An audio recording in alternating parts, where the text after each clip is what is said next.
Birthdays are supposed to be celebrations, not funerals for 30-year marriages. Yet here I sat, staring at divorce papers wrapped in silver gift paper, complete with a gaudy bow on top.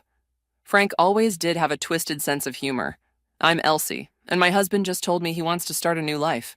Without me. On my 55th birthday.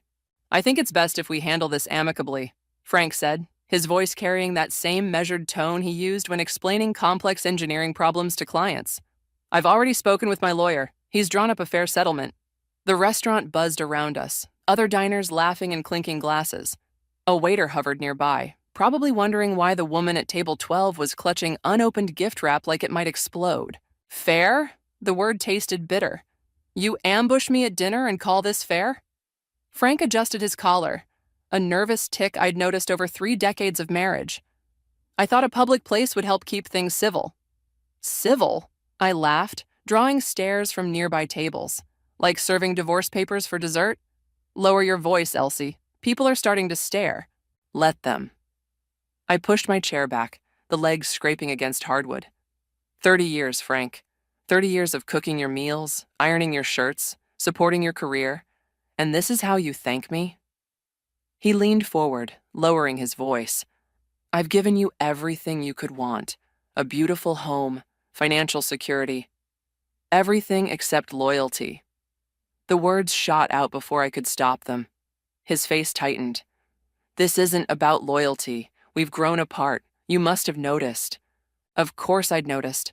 The late nights at work, the mysterious business trips, the new cologne he'd started wearing 6 months ago. I wasn't stupid, just willfully blind. Is there someone else? Frank's silence was answer enough. Who is she? That's not important right now. He reached for his wallet, pulling out crisp bills. Let's not make this uglier than it needs to be. I stood up, my hands shaking. You're right about one thing, Frank. This doesn't need to be ugly. I picked up my water glass. It can be spectacular. The water hit his face before he could react, drawing gasps from nearby diners. As it dripped down his expensive shirt, I saw something I'd never seen before, fear in his eyes. Happy birthday to me, I said, dropping the empty glass on the table. And Frank, tell your lawyer to expect a call from mine. I walked out of that restaurant with my head high, leaving behind 3 decades of marriage and a very wet soon-to-be ex-husband.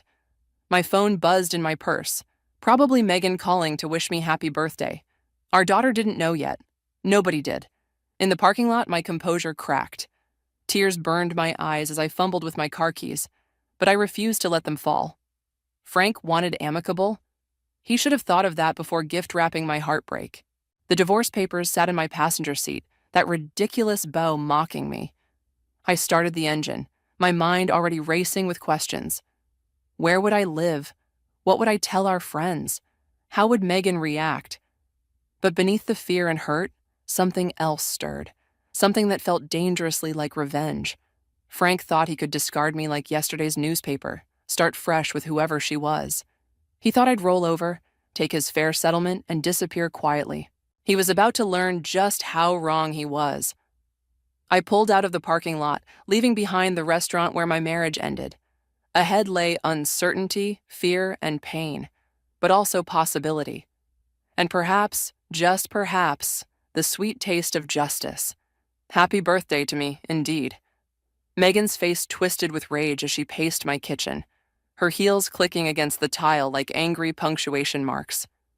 He did what? I watched her from my seat at the counter, wondering how my daughter had grown into such a fierce defender.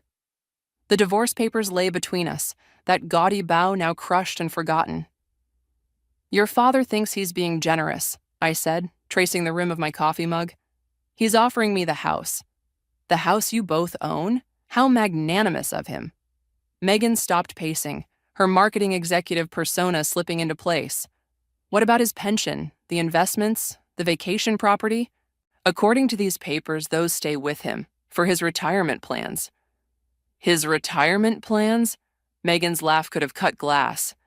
I'm calling him. Megan, don't. But she already had her phone out, jabbing at the screen.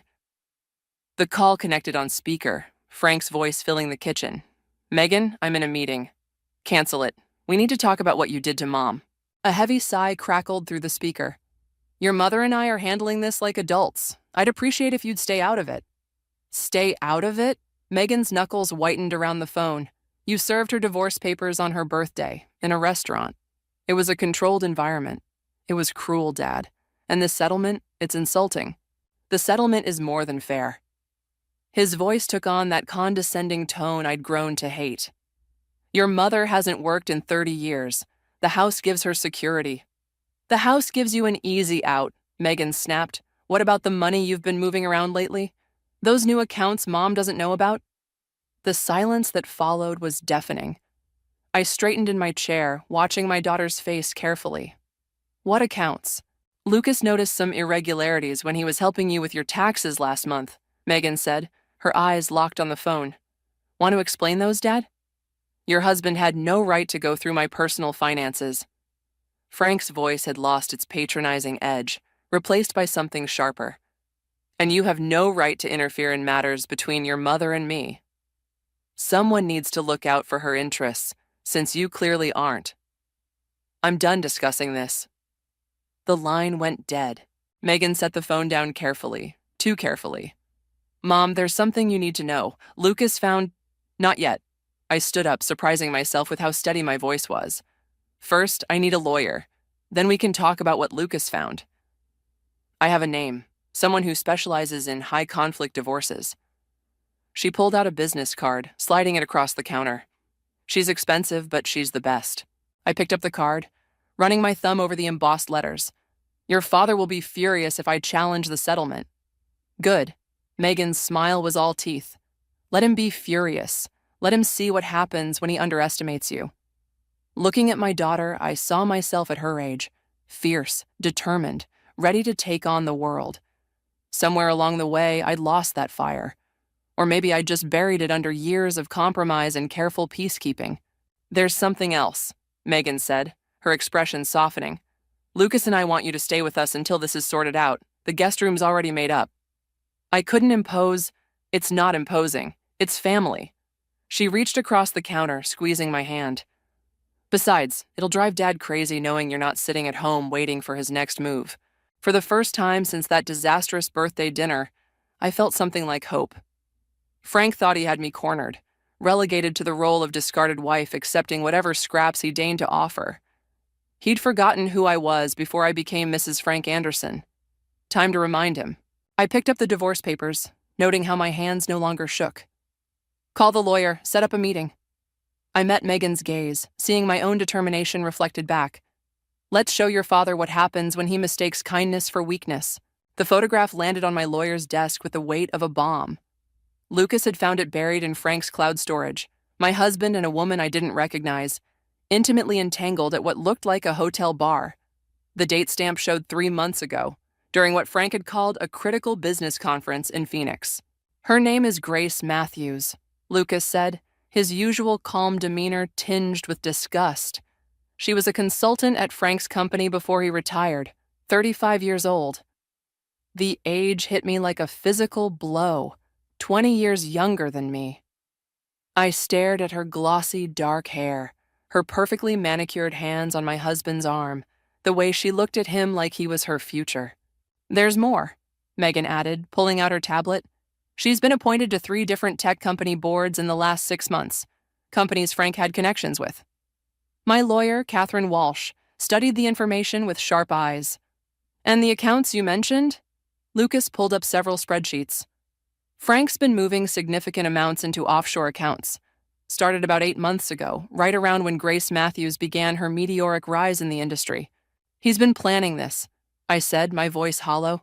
All those late nights, the business trips, the secret phone calls. He wasn't just having an affair. He was building her career. With your marital assets, Catherine noted, typing rapidly, this changes everything. The settlement he offered isn't just unfair, it's fraudulent. A memory surfaced. Frank at our kitchen table, asking me to sign papers for what he called retirement planning. I'd trusted him completely, never questioning, never doubting. What's our next move? Megan asked, her hand squeezing mine. Catherine's smile was predatory. We file for emergency injunctions on all accounts. Then we request a forensic accountant to trace every penny he's moved. And most importantly, She tapped the photograph. We make it clear we know about Grace. My phone buzzed. A text from Frank. We need to talk. Dinner tonight? He knows we're here, I said, showing them the message. He's trying to control the situation. Good, Catherine replied. Let him think he still can. Meet him for dinner, record everything. But first, she handed me a stack of papers. Sign these. We're filing them this afternoon. Later, at an upscale restaurant Frank had chosen, I watched him fidget with his wedding ring, the one he still wore, despite everything. His tell when he was about to lie. Elsie, be reasonable, he started. This hostile approach isn't like you. No? I sipped my wine, savoring the moment. How would you know what I'm like, Frank? You've been too busy with Grace Matthews to notice. The color drained from his face. Who told you? Does it matter? What matters is what you've been doing with our money, our future. I can explain the board appointments, the offshore accounts, the hotel rooms. Each question hit him like a slap. Save your explanations for the forensic accountant.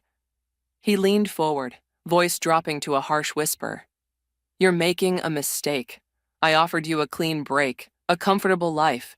Don't throw that away for spite. Spite? I met his gaze steadily. No, Frank, this isn't spite. This is justice. You'll get nothing, he snarled. I'll fight you every step. Like you fought for those board positions for Grace? I stood, dropping my napkin on the table. I wonder what the ethics committees would think about that. Fear flickered in his eyes, real fear, like at my birthday dinner. But this time, I didn't just see it. I savored it. You taught me something, Frank, I said, gathering my purse. You taught me that sometimes the people we trust the most deserve it the least. I'll remember that lesson. And so will you. I left him there, staring at his untouched meal, knowing his perfectly planned future was unraveling thread by thread. In my purse, my phone recorded every word, every threat, every admission. The game had changed. Frank thought he was dealing with the same compliant wife who'd signed papers without reading them, who'd believed every lie, who'd put his needs first for 30 years. He was about to discover just how wrong he was. The email arrived at 3 a.m, sent from an address I didn't recognize. One line of text followed by attachments. You should know what you're up against. I clicked through photos of Frank and Grace at various events, each more intimate than the last. Then came the documents, bank statements, property records, incorporation papers. Grace's name appeared everywhere, woven through Frank's business dealings like a poisonous thread. My hands shook as I forwarded everything to Catherine. Sleep was impossible now, so I wandered into Megan and Lucas's kitchen, where the midnight silence felt less oppressive than my temporary bedroom. Mom? Lucas appeared in the doorway, laptop under his arm. I heard you up. Anonymous email, I said, gesturing to my phone. Someone's feeding us information. He set his laptop on the counter, pulling up files. I've been tracking Frank's digital footprint. There's something else you need to see. The screen showed a real estate listing, a modern penthouse downtown, purchased 3 months ago through a shell company. The kind of place Frank always claimed was wastefully extravagant. It gets worse, Lucas said quietly. Check the move-in date. Next week, the same week Frank had insisted we needed to finalize the divorce. He's been planning this for months, I whispered. Years, maybe. There's more, Lucas hesitated. The shell company? Grace is listed as co-owner. The kitchen suddenly felt too small. I grabbed my car keys. Mom, where are you going? To see my house, while it's still mine. Lucas grabbed his jacket. I'm coming with you. The drive was silent. Our family home emerged from the darkness, its familiar outline now seeming false, like a stage set hiding ugly truths. My key still worked. Inside, everything looked normal. Family photos, collected memories, 30 years of life together. But something was off. The study, I realized, heading upstairs. Frank's private space had always been off limits. His sanctuary for work, he'd called it. Now I knew better. The door was locked, but Lucas made quick work of it. Inside, Frank's usually immaculate desk was chaos. Papers everywhere, drawers left open. He's been here tonight, Lucas said, examining the mess. Looking for something specific. I started sorting through papers, muscle memory from years of organizing Frank's life taking over.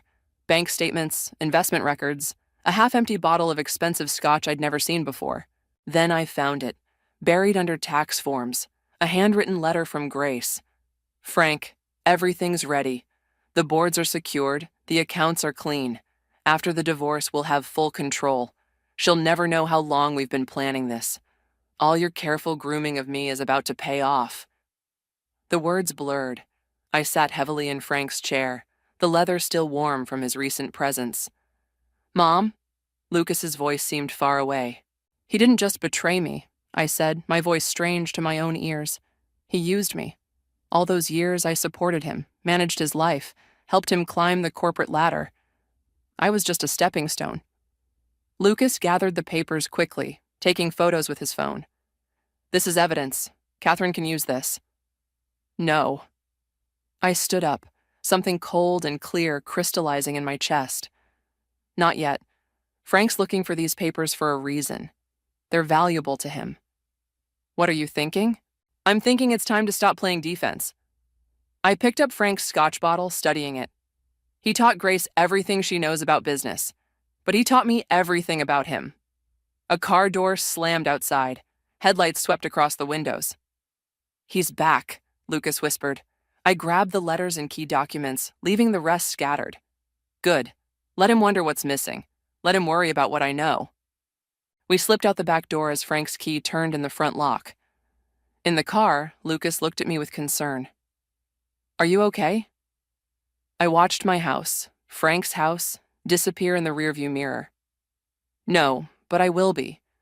Because now I know exactly what kind of game we're playing, and for the first time, I was ready to play to win. The art studio smelled of turpentine and possibility.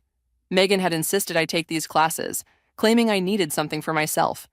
What she really meant was I needed somewhere to be that wasn't her guest room, obsessing over Frank's betrayal. Your strokes are too controlled, my instructor said, studying my canvas. Let go of the precision. Feel the emotion. Easier said than done. 30 years of measuring my words, controlling my reactions, being the perfect corporate wife, it becomes a habit. My phone buzzed. A text from an unknown number. Meeting at Riverside Cafe in 30 minutes. Come alone. Gee, Grace. My hands trembled, smearing red paint across the canvas like a wound. I need to go, I told the instructor, already reaching for my bag. The cafe was busy. Smart choice on her part. Public enough to feel safe, noisy enough for privacy. Grace sat at a corner table looking exactly like her photos. Polished, poised, younger than my marriage. Thank you for coming, Elsie. Her smile was practiced, professional. I thought it was time we met. I sat down, noting how she'd positioned herself to watch the door. Why? Because Frank is going to destroy both of us if we let him. That wasn't what I expected. Funny, from the letters I found, you two seemed quite cozy. Letters can lie. She slid a folder across the table. Like these board appointments he arranged for me. They come with strings, and evidence of securities fraud. I didn't touch the folder. Why tell me this? Because he's setting me up to take the fall. Her perfect composure cracked slightly. The offshore accounts, the irregular trades, everything's in my name. When the SEC investigates, and they will, I'll be the scapegoat. While Frank walks away clean, I finished, pieces clicking into place, with my money and your reputation. He's better at this game than either of us realized. She leaned forward, but together. Stop. I held up my hand. Whatever you're selling, I'm not buying. You helped him betray me. I did. No denial, no excuse. And now I'm helping you destroy him. Take the folder, Elsie. Use it. My phone buzzed again. Frank this time. Where are you? We need to talk about the house papers. Grace's eyes flickered to the message. He's getting desperate. The SEC's starting their preliminary inquiry next week. I stood up, leaving the folder untouched. Handle your own mess. He'll win, she called after me. He always wins. Outside, the autumn air felt thick with possibilities. I called Catherine. Grace Matthews just tried to make a deal, I said when she answered. Something about SEC investigations and fraud evidence. Don't touch anything she offers, Catherine warned. It could be a trap. I know. I watched Grace through the cafe window, seeing not a manipulative homewrecker, but another of Frank's carefully positioned pawns. But what if we let her think I did?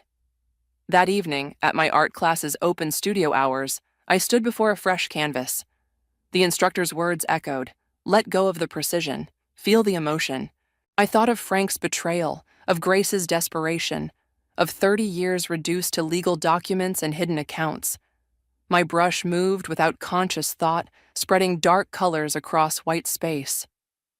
"Mom?" Megan's voice behind me. "That's intense." I stepped back, seeing my painting through her eyes, chaos and anger and pain made visible, not precise, not controlled, not safe. "Frank called me today," Megan said quietly. "He's worried about you. Says you're not thinking clearly." I laughed, harsh and genuine. He should be worried, but not about my clarity. My phone lit up with another message from Grace. "Time's running out. What's your answer?" I studied my painting, all that contained rage finally breaking free. Then I typed, "Meet me tomorrow, same place. Bring everything you have." "Mom?" Megan touched my arm. "What are you planning?" I picked up my brush again, adding one final streak of red across the canvas. "I'm done being a pawn, sweetheart. It's time to play like a queen." The paint looked like blood in the studio's harsh lights. Good, because one way or another, someone was going to bleed. The boardroom at Catherine's law office felt like a tomb. Frank sat across from me, Grace beside him, both wearing expressions of practiced concern. The SEC documents lay between us like landmines. "This is a mistake, Elsie," Frank said, his voice carrying that familiar patronizing tone. "You're letting emotion cloud your judgment." I studied the man I'd loved for 30 years, searching for any trace of the person I thought I knew. Emotion? Like the kind that made you forge my signature on those transfer documents? His facade cracked slightly. "That's a serious accusation." "Everything in these files is serious." I pushed the documents toward him. Securities fraud, money laundering, creative accounting that would make Bernie Madoff blush. Grace shifted uncomfortably. Frank's hand twitched toward hers, then stopped. The gesture wasn't lost on me. "You're still trying to protect her," I said quietly, "even now when she's helped me build this case against you." His head snapped toward Grace, who paled visibly. "What?"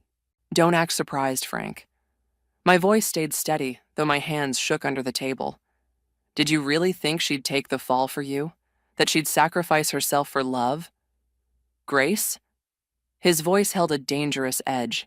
She straightened, mask slipping into place. "It's business, Frank. You taught me that." The look he gave her could have frozen hell.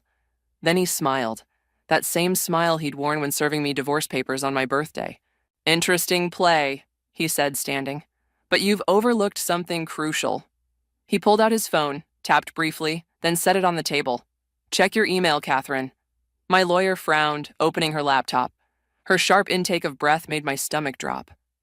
"What is it?" I asked. "He's filed a countersuit," Catherine said slowly, "alleging you knew about and approved all financial transactions, with documentation."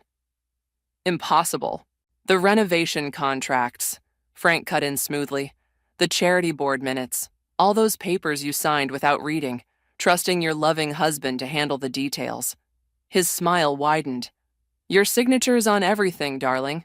And unlike mine, they're all authentic." The room spun slightly.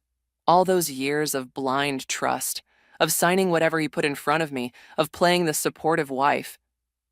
"You'll go down with me," I managed. "No, Elsie.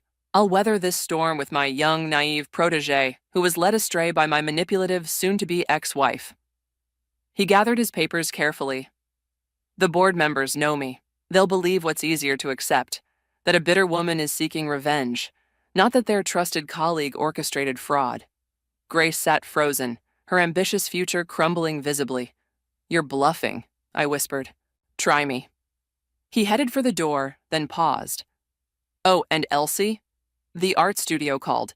They're concerned about your recent, aggressive works. Apparently, my worried calls about your mental state made quite an impression." The door closed behind him with terrible finality. "He's thought of everything," Grace said numbly. "He always does." Catherine was already typing frantically, damage control mode engaged, but I barely heard her strategy suggestions. All I could see was Frank's smile, the same one he'd worn at our wedding, at Megan's birth, at countless dinner parties where I'd played the perfect corporate wife. My phone buzzed. Megan asking how the meeting went. I couldn't answer. Couldn't tell her that her father had just outmaneuvered us all. Couldn't admit that 30 years of trust had become the weapon of my own destruction. "What do we do now?" Grace asked, looking as lost as I felt. I stood up, legs unsteady. "I need air." In the hallway, I caught my reflection in a window. Gray-streaked hair, lines earned from years of smiling at Frank's jokes, wearing Frank's choices, being Frank's wife. My phone buzzed again. A text from Frank. "The house papers need your signature by tomorrow. Let's not make this messier than it needs to be." I pressed my forehead against the cool glass, watching the city below continue its normal rhythm, unaware that my world was imploding. Then I straightened, remembering my latest painting, chaos and rage and something else, something that looked like freedom. Frank had thought of everything. Almost everything. The annual tech industry gala buzzed with artificial cheer, a perfect stage for what was about to unfold. I adjusted my black evening gown, the one Frank always said was too bold, and watched him work the room, Grace at his side like a trophy. Lucas appeared beside me, champagne in hand. The USB drive is planted in his laptop. Megan's got the presentation queued up. I checked my phone. One new message from Catherine. "SEC team standing by, give the signal." Frank caught my eye across the room, his smile faltering slightly. He excused himself from his group, making his way over. "Elsie, I didn't expect to see you here." "I'm still on the charity board, Frank. Remember? All those papers you had me sign?" His jaw tightened. "We should talk privately." "Actually," I gestured to the stage, "I believe you're about to give your retirement speech. Don't let me keep you." He studied my face, searching for tells he'd learned over 30 years. I gave him nothing. The chairman called Frank to the stage. Applause rippled through the room as he took his position behind the podium, Grace beaming from the front row. "Distinguished colleagues," he began, after 30 years in this industry. The presentation screen behind him flickered. His carefully prepared slides disappeared, replaced by financial documents, email exchanges, and photos. All the evidence we'd gathered, now displayed for his peers to see. Frank faltered mid-sentence, turning to look. His face went ash-white. "Keep going, Frank," I called out, loud enough for everyone to hear. "Tell them about your retirement plans, the offshore accounts, the manipulated board appointments, the fraud you plan to pin on your mistress." Grace stood up sharply, her perfect composure cracking. "You said you'd protect me." "He lies, Grace. That's what he does." I moved toward the stage. "He used my signatures to build his empire, used your ambition to create his scapegoat, and thought he could discard us both when it suited him." Security guards appeared at the doors. Not hotel security, but SEC agents. Frank saw them too. His hands gripped the podium. "This is a mistake," he announced to the shocked crowd. "My wife is unwell." "Your wife," I cut in, "has been working with federal investigators for weeks. Those signatures you relied on? Every document dated after your affair began is now evidence of coercion in a federal fraud investigation." The room erupted in whispers. Board members stepped back from Frank like he was contagious. Grace slipped toward the exit but found her path blocked by agents. "You can't prove anything," Frank hissed, but his voice shook. "Check your laptop, dear.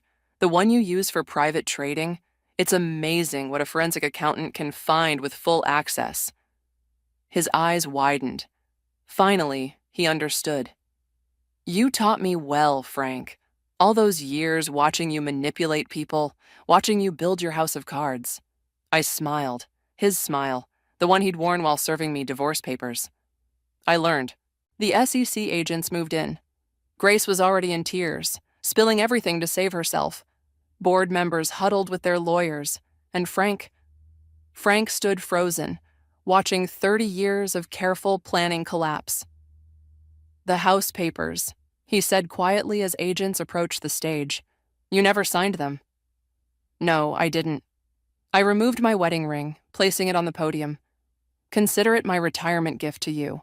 They led him away in handcuffs, past shocked colleagues and flashing phones, past Megan, who stood straight-backed, her father's daughter in strength if not in character, past the life we'd built on lies and careful signatures.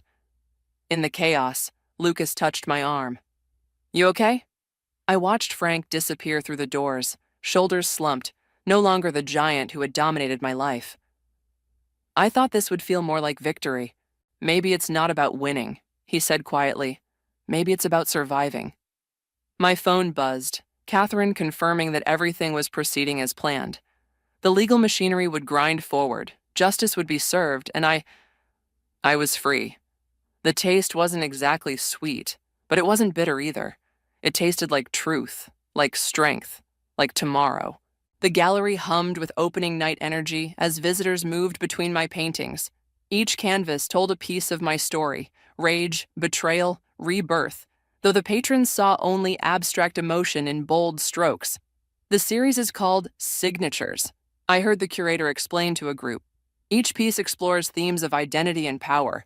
I touched the simple silver pendant at my throat, my first purchase with my own money after the divorce settlement. Frank's assets were frozen pending his trial, but my share had been secured, along with something far more valuable, my freedom. That one's my favorite, Megan said, pointing to a particular piece. Dark lines tangled with splashes of crimson, but at the center, a small spark of gold broke through. I'd painted it the day Frank's plea deal was finalized. Mine too, I admitted, though I'm not sure why. I do.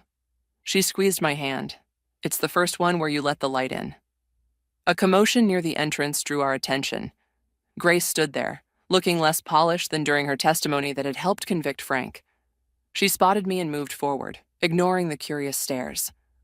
I wasn't sure you'd come, I said when she reached us. I almost didn't. She studied the painting before us, the one where gold broke through darkness. The board positions fell through. All of them. I know. Was it worth it? Burning everything down? I considered her question carefully. Ask me again in 10 years. She nodded, understanding what I couldn't quite say. We'd both lost and won in different ways. She turned to leave, then paused. Frank asked about you, in prison. What did you tell him? That you're having an art show. A ghost of her old smile appeared. He wouldn't understand what that means, would he? After she left, Lucas appeared with champagne. Sold another one. The big piece from your angry period? I laughed, actually laughed. Is that what we're calling it? Better than the month Mom went nuclear on Dad, Megan quipped. The curator approached, beaming. Elsie, there's someone who'd like to discuss commissioning a series for their corporate offices. Go, Megan urged. Be brilliant. I moved through the gallery, noting how differently I carried myself now. No more careful steps, no more measured words. The woman who had signed papers without reading them was gone. Near the back wall hung my latest work, still untitled. Unlike the others, its colors were neither dark nor light, but something in between, complex, uncertain, real, like life after revenge. My phone buzzed. A message from Catherine. Judge denied Frank's appeal. It's really over. Over. Such a simple word for such a complicated truth. A young woman stood studying my untitled piece, her expression thoughtful. I can't decide if it's about endings or beginnings, she said as I approached. I touched my silver pendant, thinking of Frank in his prison cell, of Grace rebuilding her life, of Megan and Lucas's steadfast support, of my own reflection, finally recognizable again. Maybe it's both, I replied. Maybe that's the point. She nodded slowly. The technique here, it's unusual. Like you're signing your name across the whole canvas, over and over, but in colors instead of letters. I smiled, remembering all those years of signing Frank's papers, of writing his name beside mine, of letting my signature become a weapon he wielded. Sometimes, I said, you have to sign your name 1,000 times before you remember who you are. The gallery lights dimmed slightly, a signal that opening night was winding down. Soon Megan and Lucas would take me to dinner, and tomorrow I'd return to my studio, where blank canvases waited. Frank had taught me about power, about signatures, about careful plans and hidden motives. But he'd never understood the most important lesson. Sometimes the strongest signature isn't written at all. Sometimes it's painted in light breaking through darkness, in truth shattering lies, in the simple act of standing in a gallery surrounded by your own voice, finally and fully heard.